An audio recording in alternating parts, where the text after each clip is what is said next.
টাকা দিয়া গরু ছাগল কিনা যায়, টাকা দিয়া শাড়ি কাপড় কিনা যায়, টাকা দিয়া খাবার কিনা যায়, লেকিন টাকা দিয়া মুসলমানের ঈমান কোনোদিন খরিদ করা যায় না। ঈমান এটা আল্লাহ পাকের কাছে আমরা বিক্রি করে দিয়েছি, জান মাল দিয়ে দিছি, আল্লাহ আমাদেরকে জান্নাত দিয়ে দিয়েছে। আল্লাহ দিছে আমাদেরকে জান্নাত, আমরা দিছি আল্লাহ পাকে জান আর মাল। এই জান আর মালের বিনিময়ে যে জান্নাত পেয়েছি, সুতরাং এই জান আর মাল আর ঈমান তৃতীয় কোন ব্যক্তির কাছে আমরা বিক্রি করব ভাইরা আমার। দেখেন, ঈমান এমন একটা গুরুত্বপূর্ণ জিনিস, ঈমানের কালিমা, ঈমানের পতাকা যার কলবের মধ্যে থাকবে, ঈমানের ভয়। নবী বলেন, মান ক্বালা লা ইলাহা ইল্লাল্লাহ, ঈমানের সঙ্গে ইহতিসাবের সঙ্গে দিলের মধ্যে যদি কেউ ঈমান রাখে আর কালিমা একবার পড়ে, আল্লাহর নবী ডাক দিয়া কয়, বান্দা জান্নাতি, একদিন না একদিন আল্লাহ পাক জান্নাত দান করবেন। সাহাবা আজমাইন ঈমানটাকে কত গুরুত্বপূর্ণ মনে করতেন। রাসূল সাল্লাল্লাহু আলাইহি ওয়াসাল্লাম উতার যুদ্ধে তিনজন সাহাবীকে পাঠালেন। রাসূল করিম সাল্লাল্লাহু আলাইহি ওয়াসাল্লাম তিনজন সাহাবীকে যখন পাঠায়, আল্লাহ পাক রব্বুল আলামিন সাহাবীকে পাঠানোর পর রাসূল করিম সাল্লাল্লাহু আলাইহি ওয়াসাল্লাম যখন সাহাবীদেরকে প্রেরণ করে দিলেন, এর ভিতরে একজন সাহাবীর নাম ছিল জাফর রাদিয়াল্লাহু তাআলা আনহু। রাসূলের আপন চাচাতো ভাই জাফর বিন আবি তালেব রাসূল করিম সাল্লাল্লাহু আলাইহি ওয়াসাল্লাম যুদ্ধের ময়দানে পাঠিয়ে দিলেন।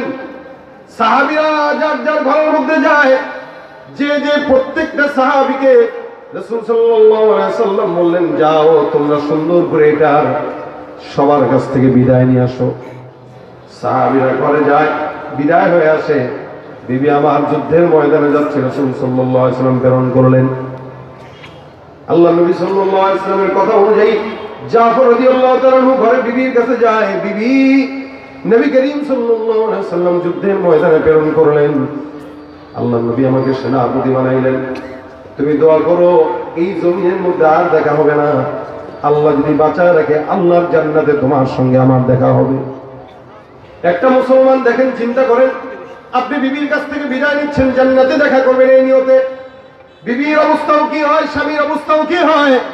মুসলমান আল্লাহ পাক রব্বুল আলামিনের সাহাবায়ে বাহিনীর ঈমান ছিল এত কঠোর, পিছনের দিকে না তাকায় সোজাসুজি যুদ্ধের ময়দানে যাওয়ার জন্য রওনা হয়ে গেছে। আল্লাহ পাক রব্বুল আলামিনের পয়গম্বরের আরেক সাহাবী ছিলেন যায়েদ বিন হারিসা, রাসূলের পালক পুত্র। আবার আরেক কবি আব্দুল্লাহ ইবনে রাওয়াহা, উনিও ছিলেন একই যুদ্ধে।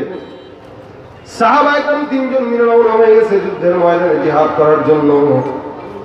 জাফর রাদিয়াল্লাহু তাআলা আনহুর হাতে ছিল ঈমানের কালেমার পতাকা, যে পতাকার মধ্যে কালেমার খচিত ছিল।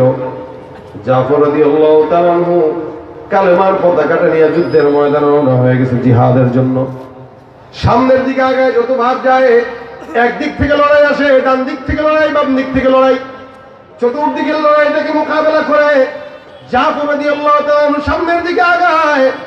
আল্লাহর নবীর সাহাবী একজনকে হত্যা করে, দুইজনকে হত্যা করে করে সামনের দিকে যখন যায়, যেতে যেতে হঠাৎ করে কোন জায়গা থেকে কাফেরের তরবারির আঘাত জাফরের ডান হাতে এসে পড়ে। জাফর রাদিয়াল্লাহু তাআলা আনহু তাকায় দেখেন ডান হাতে পর্যন্ত ঝুলে আছে। আল্লাহর নবীর সাহাবী আর ডানভাবে তাকায় নাই, ডান হাত থেকে বাম হাতের মধ্যে কালেমার পতাকা উড্ডয়ন করলো।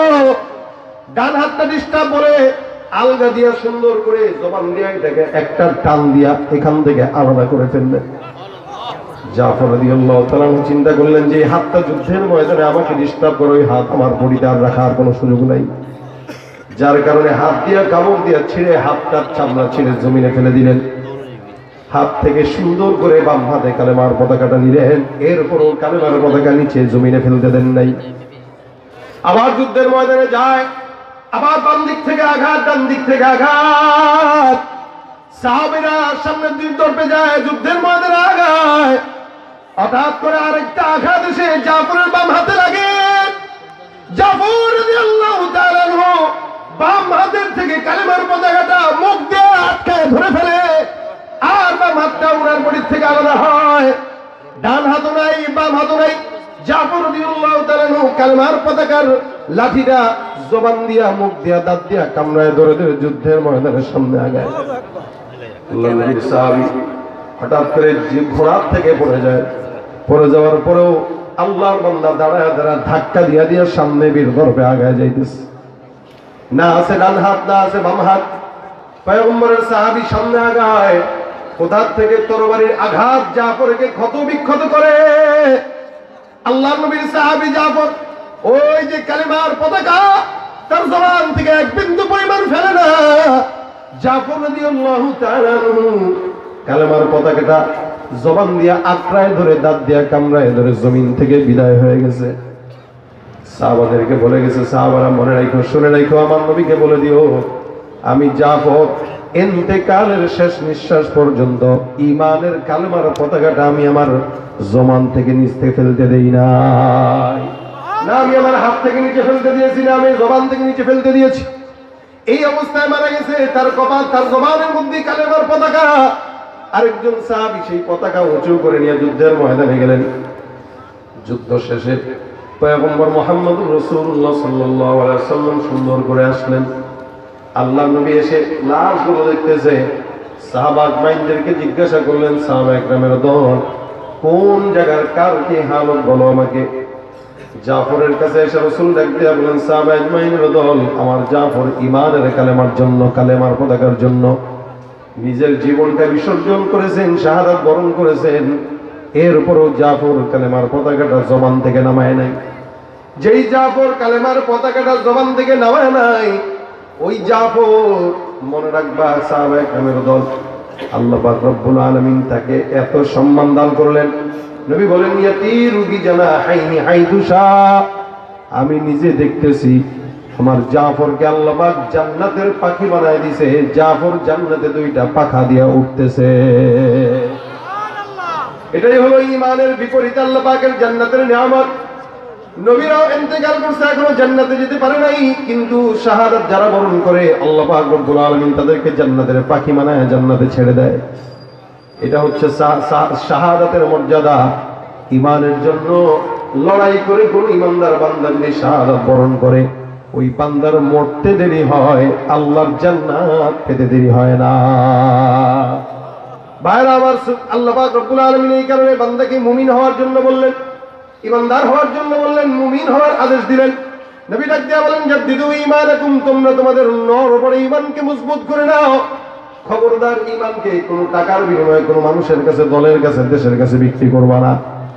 এখানে যতগুলো যুবক আছে, আমার বিশ্বাস আছে ইনশাআল্লাহ প্রত্যেকটা যুবক, যদিও আমাদের আমলে কমতি আছে, আমাদের নামাজে কমতি আছে, আমাদের জিকিরে কমতি আছে, কিন্তু আল্লাহর কসম, ঈমানের অস্ত্রের মধ্যে যদি কেউ কোনোদিন আঘাত দিয়া দেয়, আল্লাহর ব্যাপারে কটূক্তি যদি করে, যে বেঈমান করবে, ওই বেঈমানের জিহ্বা তার জবানের মধ্যে থাকবে না। এতটুকু বিশ্বাস আছে তো ইনশাআল্লাহ? ঈমান আছে তো ইনশাআল্লাহ? আরে এতগুলো যুবক একসঙ্গে যদি ঈমানের জন্য লড়াই করতে ময়দানে নামে, দেশের জন্য যদি আবু সাঈদ মুগ্ধরা শাহাদাত বরণ করতে পারে, ঈমানের জন্য আরো হাজার লক্ষ আবু সাঈদ মুগ্ধ তৈয়ার হয়ে যাবে ইনশাআল্লাহ। দেশের চাইতে ঈমান বড় না ছোট? অবশ্যই বড়। এই জন্য ঈমানের জন্য যদি লড়াই আসে, ওই যে যারা আমাদের দেশে আসতে চায়, কয়দিন কি গরমটা করছিল একদম, আমরা নাকি তাদের ভাইদেরকে মারি, অথচ এই বাংলাদেশে হিন্দু মুসলমান যেভাবে থাকে, আমার মনে হয় অন্য কোনো দেশে হিন্দুরা এত নিরাপদ, এত নিরাপদ কোথাও নেই। অথচ আমাদের মুসলমান ভাইদের উপরে তারা অত্যাচার করে, পার্শ্ববর্তী দেশে ভারতে আমাদের মসজিদের উপর তারা আক্রমণ করে, আমরা তো কোনোদিন তাদের বিরুদ্ধে একশনে গেলাম না। অথচ আমাদের এই দেশে মুসলমানের সন্তানরা হিন্দুদের মূর্তি পূজায় পাহারা দেয়, এরপরে তারা বলে আমরা নাকি তাদের গায়ে আঘাত দেই। মানে খোঁচায় আমাদেরকে, দেখে যে আমরা আসলে কি করি। বেশি খোঁচাইস না, খোঁচাইলে লেবু কিন্তু তিতা হয়। তিতা যদি হওয়া শুরু করে, আমরা মরতে শিখে গেছি, মরবো, তবে একা মরবো না, 10-15টার মাইনা তারপরে মরবো ইনশাআল্লাহ। মনে করো না যে বাংলাদেশের মুসলমান দুর্বল। বাংলাদেশের মুসলমানের যে ঈমানের আলামত আছে, আলহামদুলিল্লাহ তোমাদের ভিতরে সেটা নাই। আমাদের যে ঈমানের নূর, আমাদের যে ঈমানের পাওয়ার, ইনশাআল্লাহ আমরা সেই জাতি যারা 300-1000-এর মোকাবেলায় যুদ্ধ করেছিলাম। সুতরাং আমরা 1 লক্ষের বিরুদ্ধে 1000 যথেষ্ট হয়ে যাবো ইনশাআল্লাহ। কি হবে নামাজ রোজা ঈমানদারির বড়াই করে, যদি ওই খোদার কোরআন নর্দমাতে থাকে পড়ে। কি হবে নামাজ রোজা ইমানদারির বড়াই করে যদি ওই খোদার কোরআন নর্দমাতে থাকে পড়ে। মসজিদের কোণে বসে জিকির যত করই কষে, মসজিদের কোণে বসে জিকির যত করই কষে, এভাবে যায় না পাওয়া আল্লাহকে, এভাবে যায় না পাওয়া আল্লাহকে। কি হবে বেঁচে থেকে অযথা বিদ্যা শিখে যদি না গড়তে পারি শোষণবিহীন সমাজটাকে। কি হবে আলেম হয়ে ইমাম সেজে সমাজেতে পারো যদি সত্য কথা উচ্চ স্বরে না বলিতে। কি হবে আলেম হয়ে ইমাম সেজে সমাজেতে পারো যদি সত্য কথা উচ্চ স্বরে না বলিতে। চাকরির ভয় করো যদি ছেড়ে দাও ওই না গদি, চাকরির ভয় করো যদি ছেড়ে দাও ওই না গদি। কি হবে ধোঁকা দিয়ে আল্লাহকে, কি হবে বেঁচে থেকে অযথা বিদ্যা শিখে যদি না গড়তে পারি শোষণবিহীন সমাজটাকে। কি হবে শেষ নবীজির উম্মত বলে দাবি করে যদি ওই নবীর চেয়ার কাদিয়ানীরা দখল করে। কাদিয়ানীরা আছেন মুসলমান কাদিয়ানীরা কি হবে শেষ নবীজির উম্মত বলে দাবি করে যদি ওই নবীর চেয়ার কাদিয়ানীরা দখল করে। নবীজির জন্য যদি রক্তের বহে নদী, নবীজির জন্য যদি রক্তের বহে নদী, তবুও হটবো না এই দাবি থেকে। কি হবে বেঁচে থেকে অযথা বিদ্যা শিখে যদি না গড়তে পারি শোষণবিহীন সমাজটাকে। কি হবে বেঁচে থেকে, কি হবে বেঁচে থেকে। ইমানদার হব তো ইনশাআল্লাহ সবাই, নামে না কামে? কিসে? কামে। কিসে? কামে। কামে যদি ইমানদার হওয়া লাগে আগে নামাজটা তো ধরা লাগবে, কারণ যার নামাজ নেই তার কি নাই? ইমান নাই। যার নামাজ নেই তার ইমানই নাই। সুতরাং প্রত্যেকটা যুবক এখানে যারা আছেন নিয়ত করেন, ওয়াদা করেন 5 ওয়াক্ত নামাজ পড়বো ইনশাআল্লাহ। ইনশাআল্লাহ আল্লাহ তুমি আমাদেরকে কবুল করো বলেন আমিন। আগে নামাজ ঠিক, তারপরে অটোমেটিক সব ঠিক।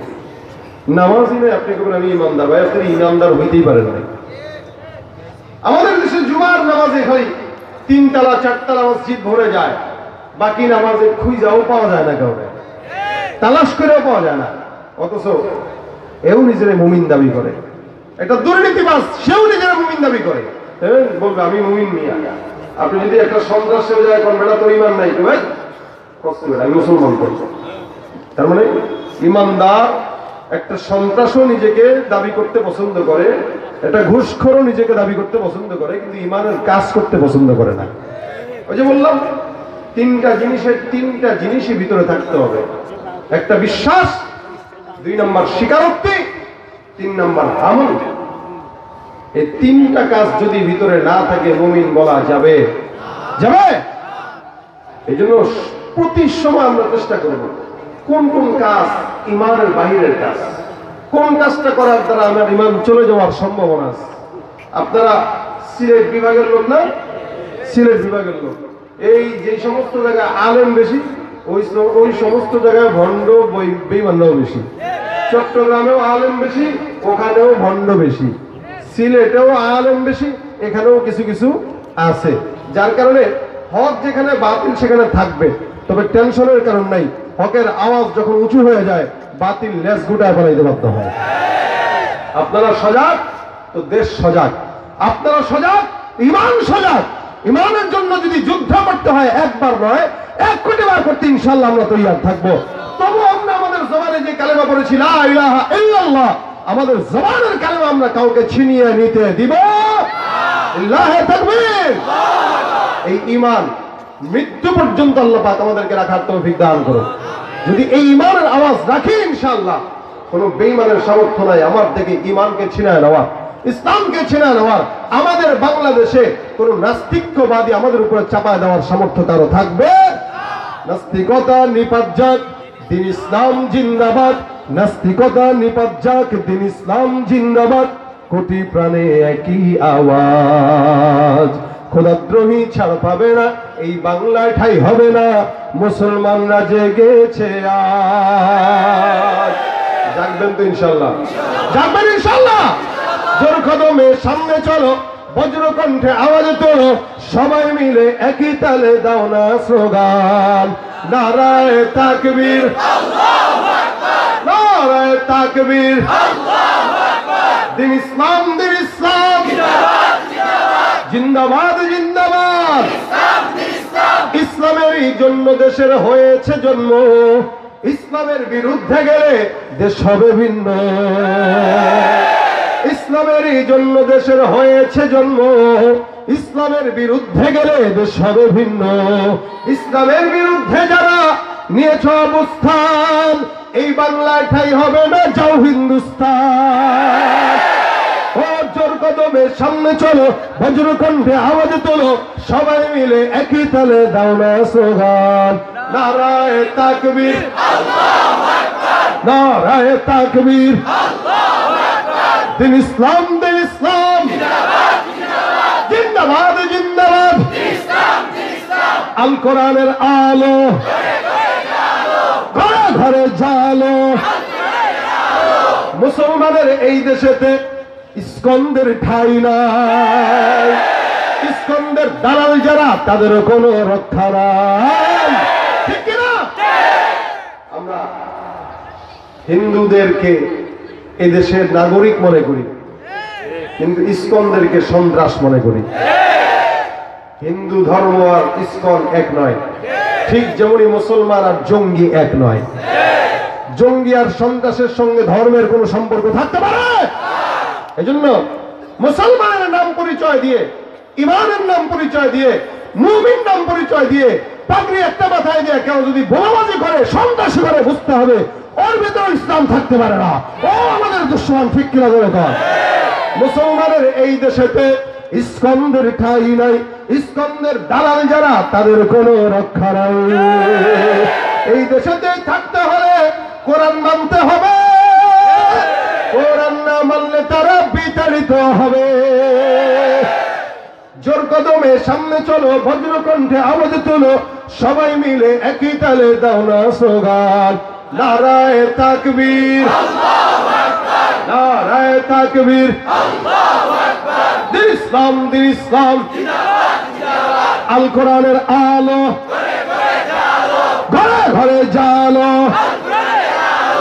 ইসলামের শত্রুরা, নবীজির শত্রুরা, আসাবিলুনা সাবিলুনা, আল জিহাদ, আল জিহাদ। জিহাদের শব্দ নিতে ভয় লাগে, ভয় লাগে ভাই। মনের মধ্যে ধারণা পোষণ করলেও শান্তি লাগে, কারণ সারা জিন্দেগিতে যে অকাম কুকাম গুনাহ করছি ভাই, জান্নাত পাওয়ার আশা নাই। তবে ইনশাআল্লাহ যদি শাহাদাত বরণ করি জিহাদের ময়দানে, বিনা হিসাবে জান্নাত। জান্নাতে যাওয়ার আসান তরিকা শাহাদাত, কথা কয় না? জান্নাতে যাওয়ার সহজ তরিকা কি?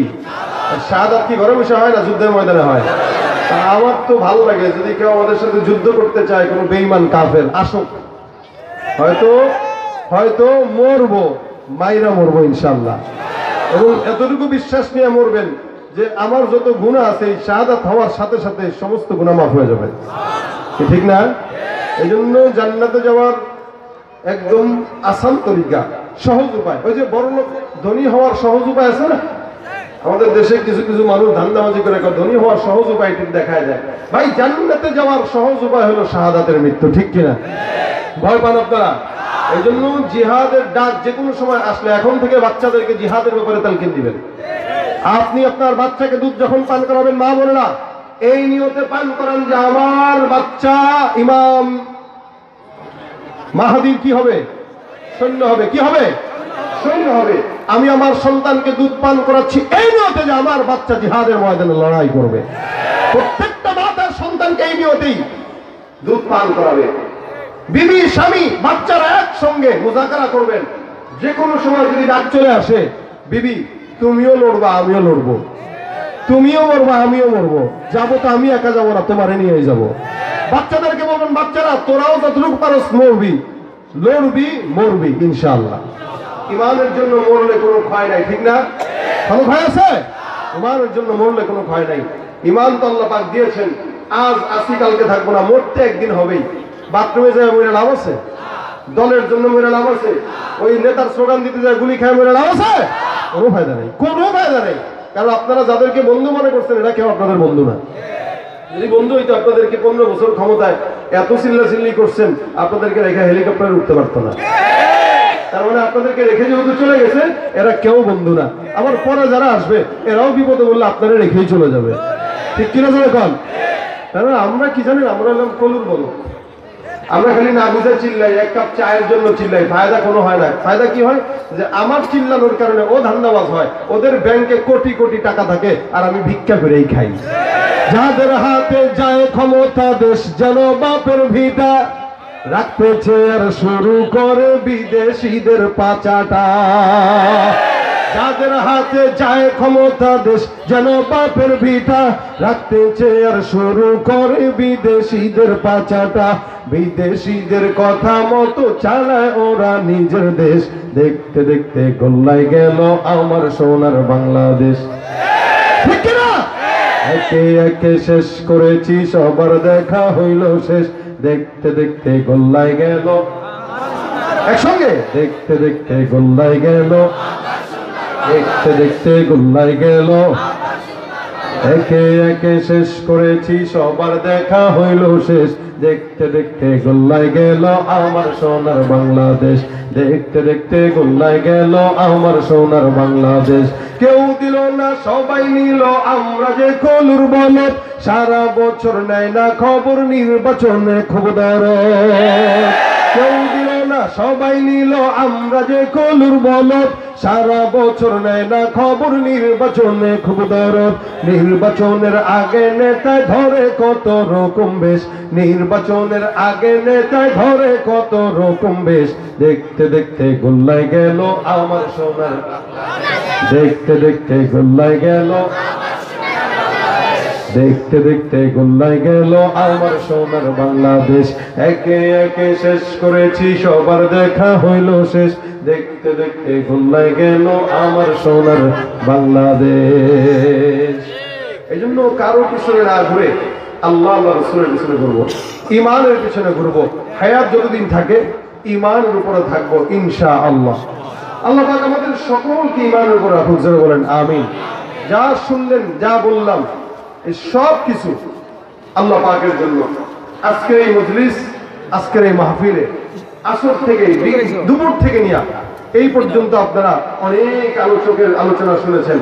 ইনশাআল্লাহ এখন আপনাদের সামনে আসবেন মাওলানা আনিসুর রহমান আশরাফি সাহেব হুজুর মদ্দাজিলুল আলী হুজুর চলে আসছেন।